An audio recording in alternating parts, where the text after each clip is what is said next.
Imagine being born a princess, destined for greatness, only to have your own father steal your innocence, force you to marry your brother, and leave you trapped in a web of power and betrayal. This is the gut-wrenching story of Ankhesenamun, Egypt's forgotten queen, whose life was a whirlwind of trauma, ambition, and desperate bids for freedom. Her tale is so shocking, so twisted, it'll leave you speechless. Stick around to uncover the dark secrets of her world. You won't believe how it ends. If this hooks you, smash that like button, share with your history-loving friends, and subscribe to Histoeureka for more jaw-dropping stories. Drop a comment. Where are you watching from? Ankhesenamun's story begins in a palace of gold and gods, but don't let the glamour fool you. This was no fairy tale. Born around 1348 BCE as Ankhesenamun, she was the third daughter of Pharaoh Akhenaten and Queen Nefertiti, Egypt's power couple who shook the world with their radical worship of the sun god, Aten. The 18th dynasty was obsessed with keeping their divine blood pure, but that purity came at a horrific cost. Incest, power plays, and a family tree so tangled it's practically a knot. Picture this, a glittering new capital, Akhenaten, modern-day Amarna, built to honor Aten. Ankhesenamun, barely a toddler, is paraded as a senior princess alongside her sisters, Meritaten and Meketaten, in lavish ceremonies. But behind the scenes, the royal family's obsession with divine bloodlines bred darkness. Akhenaten, her father, wasn't just a religious revolutionary. He was a predator. Historical whispers and DNA evidence suggest he took his own daughters, including Ankhesenamun, as wives or concubines. Yes, you heard that right. At just 15, she was violated by the man who should have protected her. This wasn't just a scandal, it was a system. Egyptian pharaohs married siblings to keep the bloodline divine, believing it strengthened their godlike status. But science tells a different story. Inbreeding amplifies genetic flaws, and the 18th dynasty was a genetic disaster waiting to happen. Ankhesenamun's early life was a gilded cage, her every move watched by priests and advisors who enforced these twisted traditions. Can you imagine the fear, the betrayal, knowing your father saw you as a pawn in his divine game? Let's zoom in on Akhenaten's reign. He upended Egypt's religion, shunning old gods like Ammonius for Aten. Temples were defaced, priests were furious, and the court was a hotbed of tension. Ankhesenamun, still a child, was thrust into this chaos, her beauty noted in reliefs, her role ceremonial.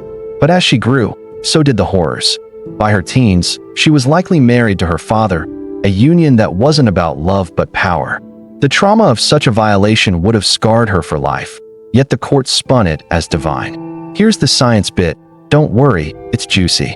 Inbreeding increases the odds of recessive genetic disorders. If both parents carry a harmful gene, their kids get hit hard. Ankhesenamun's family was a textbook case. Weak constitutions, deformities, and early deaths. Her sister's fates hint at this. Meritaten may have died young, Meketaten possibly in childbirth. The royal bloodline was a ticking time bomb, and Ankhesenamun was caught in the blast zone. The palace was no safe haven. Advisors plotted, priests schemed, and the young princess had to navigate a world where her own father was her abuser. Reliefs show her as poised, but what did she feel behind that royal mask? The weight of divine duty, the shame of violation, the fear of what came next? Her story is a gut punch, and it's only beginning. The stage is set for a tragedy that would make Shakespeare jealous. Want to know how Ankhesenamun's life took an even darker turn as she became the boy King Hanea's sister wife? Type continue or next in the comments, and I'll dive into her heart-wrenching marriage to Tutankhamun and the desperate moves that followed. Don't forget to like, share, and subscribe to Histoeureka. Where are you watching from? Let me know below. Ankhesenamun's life was already a nightmare, violated by her father, Akhenaten, and trapped in a dynasty obsessed with divine blood. But the gods weren't done with her yet. At just 13, she was married off to her half-brother, Tutankhamun, the boy king destined to become Egypt's most famous pharaoh. Their union was meant to restore order after Akhenaten's chaotic reign, but it plunged Ankhesenamun into a new kind of hell, a marriage marked by tragedy, genetic curses, and a desperate fight for survival. Buckle up, this is where her story gets even wilder.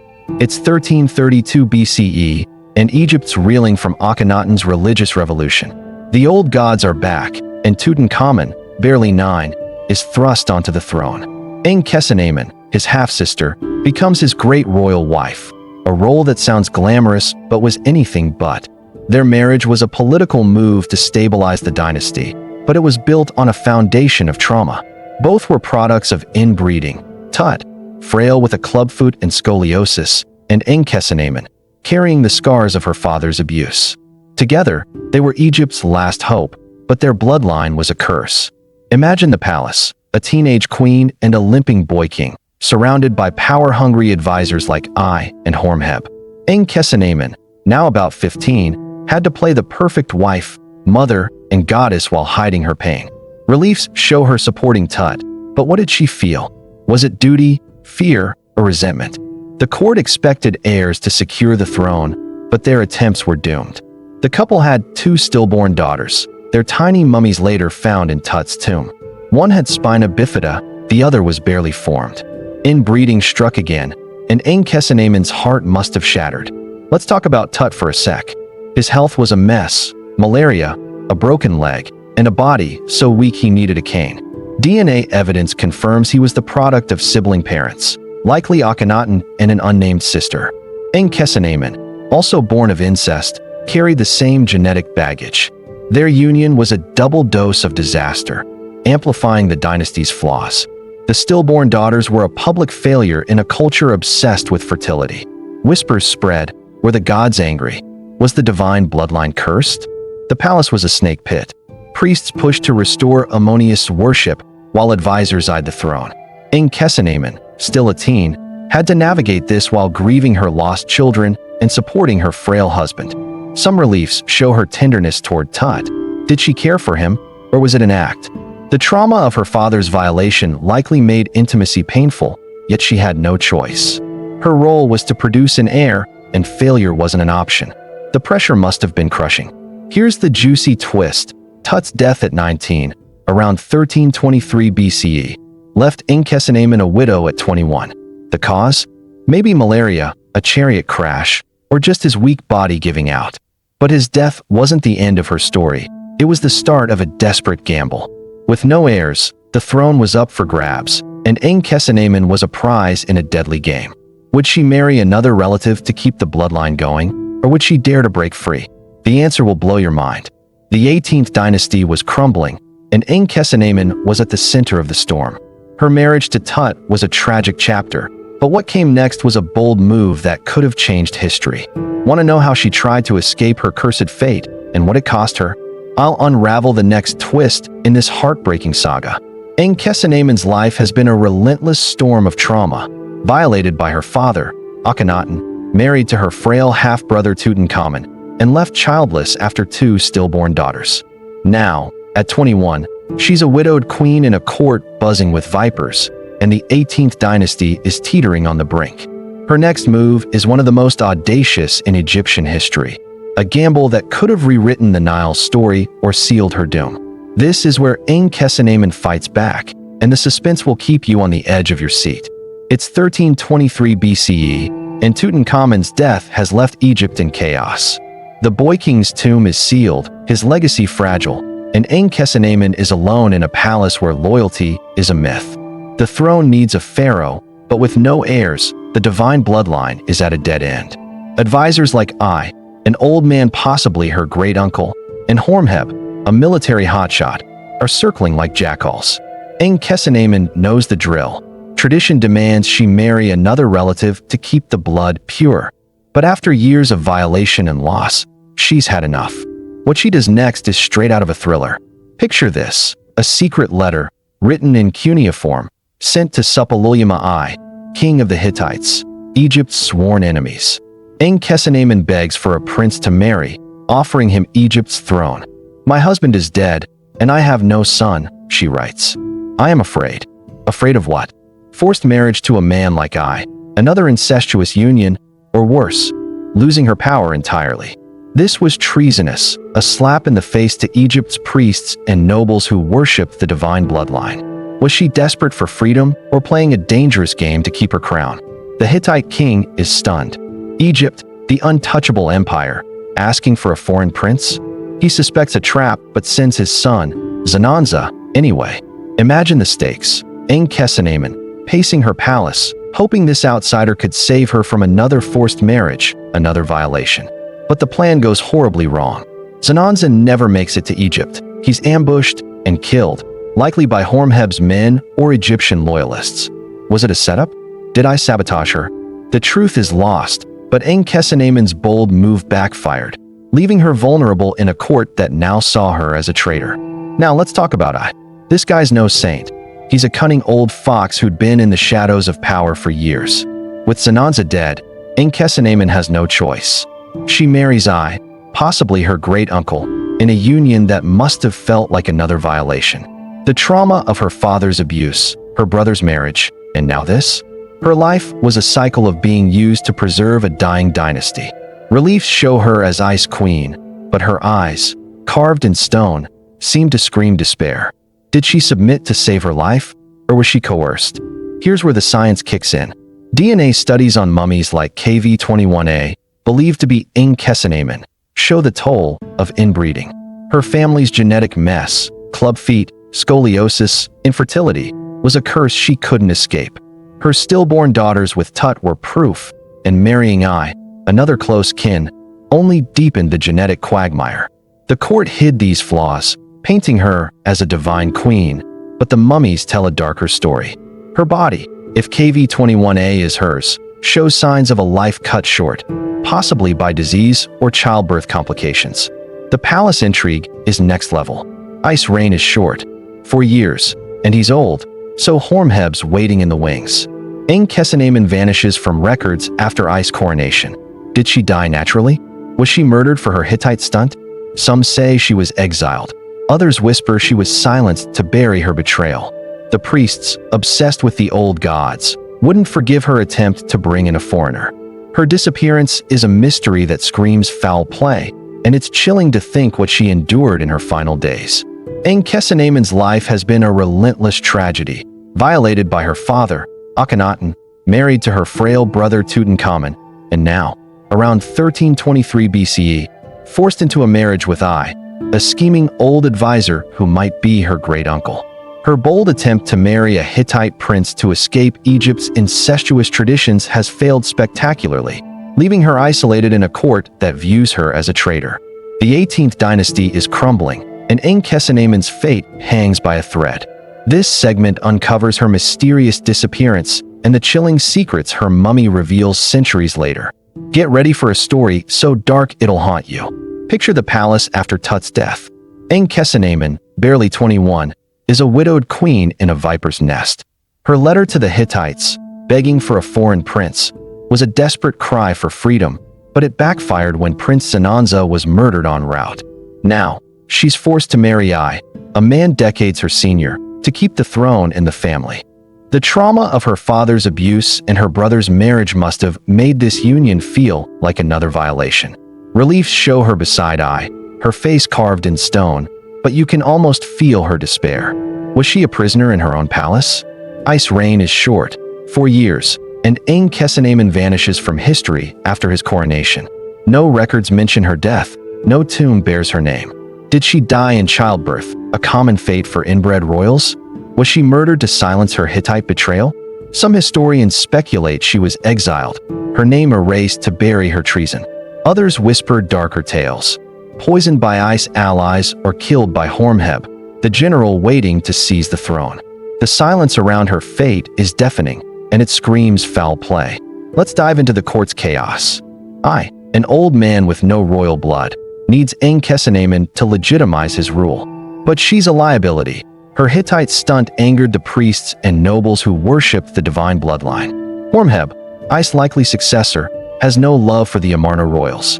He later erases Tut and I from records. So what did he do to Ankhesenamun? The palace was a chessboard, and she was a pawn, her life sacrificed to stabilize a dying dynasty. Imagine her final days, alone, betrayed, knowing her bold move had sealed her fate. Now, fast forward to the 21st century, where science cracks open the mystery. In 2005, archaeologists study a mummy called KV21A, found in the Valley of the Kings, believed to be Ankhesenamun.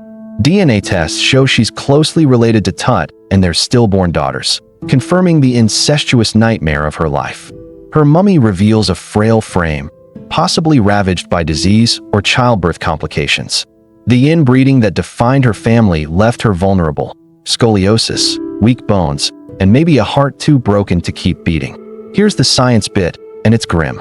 Inbreeding stacked the odds against Ankhesenamun. Her parents, Akhenaten and Nefertiti, were likely siblings or close kin. Her marriage to Tut, her half-brother, and possibly her great-uncle, compounded the genetic mess. The stillborn daughters she bore with Tut had deformities, spina bifida, incomplete development, hallmarks of a gene pool gone wrong. KV21 as mummy shows signs of chronic illness, maybe malaria or a genetic disorder. Her body tells a story the Egyptians hid. Their divine blood was a curse. The court's propaganda machine was relentless. Reliefs painted Ankhesenamun as a perfect queen, but the truth was uglier. Priests and scribes covered up the royal family's ailments, insisting their suffering was divine. But the mummies don't lie. CT scans reveal a dynasty riddled with defects: club feet, cleft palates, early deaths. Ankhesenamun's disappearance wasn't just a personal tragedy. It was a symptom of a system that valued myth over reality, power over humanity. What's wild is how this story resonates today. When KV21 as DNA results hit in 2010, X posts exploded with shock. Egypt's queen was her dad's victim and her brother's wife. The public ate it up, drawn to the mix of scandal and tragedy. Ankhesenamun's life wasn't just a royal drama. It was a warning about unchecked power and blind tradition. Her attempt to break free with the Hittite prince was a spark of defiance, but it cost her everything. Ankhesenamun's life was a heart-wrenching saga of violation, loss, and a desperate bid for freedom that ended in mystery. Violated by her father, Akhenaten, married to her frail brother Tutankhamun, and forced into a union with the scheming she vanished from history around 1320 BC, leaving only whispers and a mummy's secrets. Her story isn't just a tragedy.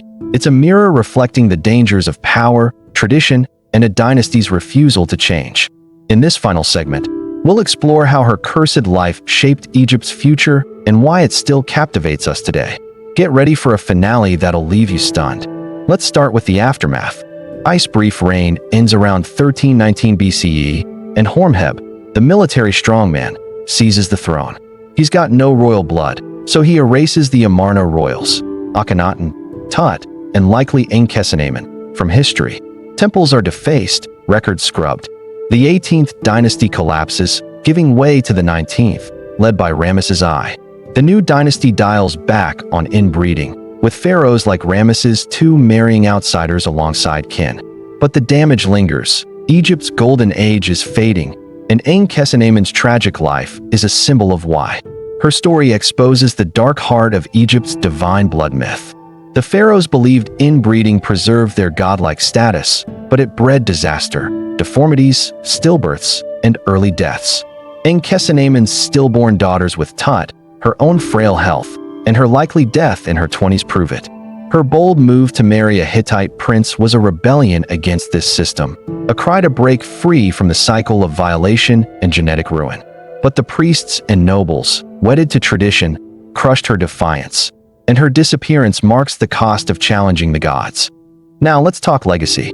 The 19th dynasty tries to move on, but the scars of inbreeding persist. Ramesses II, with his 100-plus kids, dilutes the gene pool, but his successors still face health issues. By the 20th dynasty, Egypt's power wanes. Invaders, economic woes, and internal strife take over. Ankhesenamun's story is a warning. Clinging to a flawed tradition can topple an empire. Her attempt to bring in a foreigner could have saved the dynasty, but Egypt wasn't ready for change. The Nile's divine rulers paid the ultimate price. Fast forward to today, and Ankhesenamun's tale grips us like a blockbuster. When KV21 as DNA results dropped in 2010, confirming her as Tut's sister wife and a victim of inbreeding, X lit up with reactions. This queen's life was a horror movie. The public's hooked on the scandal, incest, betrayal, murder. But it's more than gossip. Her story sparks debates about power and abuse. Was she a victim or a schemer? Did her Hittite letter show courage or desperation? Historians argue, but one thing's clear. She was a woman trapped by a system that valued myth over her humanity. Science keeps her story alive. Geneticists study mummies like KV21A to understand inbreeding's toll, helping modern medicine tackle rare disorders. Her stillborn daughter's mummies, with their tragic deformities, are a stark reminder of what happens when tradition trumps reason. Museums display her legacy. Reliefs of a poised queen hide the pain of a violated girl. Her face, carved in stone, is a haunting echo of a life stolen by duty and power. Here's the controversial bit. Some say Ankhesenamun wasn't just a victim. Her Hittite letter suggests a queen willing to risk everything, treason, even, to secure her throne. Was she a mastermind, playing the game to outwit Ai and Horemheb? Or was she a desperate girl, fleeing a lifetime of abuse? The truth is murky, but her defiance makes her a figure of fascination. She's not just a tragic queen, she's a symbol of resistance against a system that chewed her up. Why do we care? Because Ankhesenamun's story is universal. It's about power dynamics, the cost of tradition, and the fight for agency in a world that denies it. Her life, though ancient, feels raw. Her pain, her courage, her loss resonate across millennia. Every new mummy scan, every ex-post about her, reignites the fascination. She's a reminder that even queens, seen as divine, were human, their stories etched in bone and betrayal. What a ride through Ankhesenamun's heartbreaking saga.